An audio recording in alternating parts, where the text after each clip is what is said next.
Hello everybody, welcome back. Today as well we have got you another video. In this video I'll show you how you can transfer Google Play games data to Game Center. But before that, please do make sure to like our video, subscribe our channel, and yes, without any further delay we're simply gonna go ahead and step into our video. For the matter, first you have to do is you have to access your Google Play on your mobile phone. If you're not logged in yet, go ahead, add your account over here, get logged in.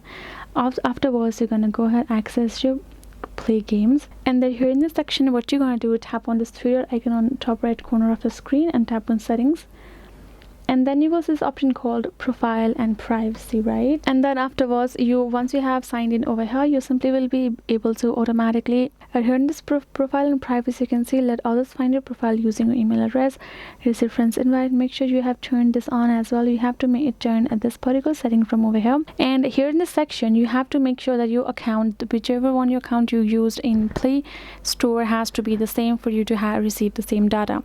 That is where you can do it. Make sure you have turned on this option as well. And that is it, guys. Hope this video was helpful to you all. Thank you so much for watching, and I'll see you guys in our next video.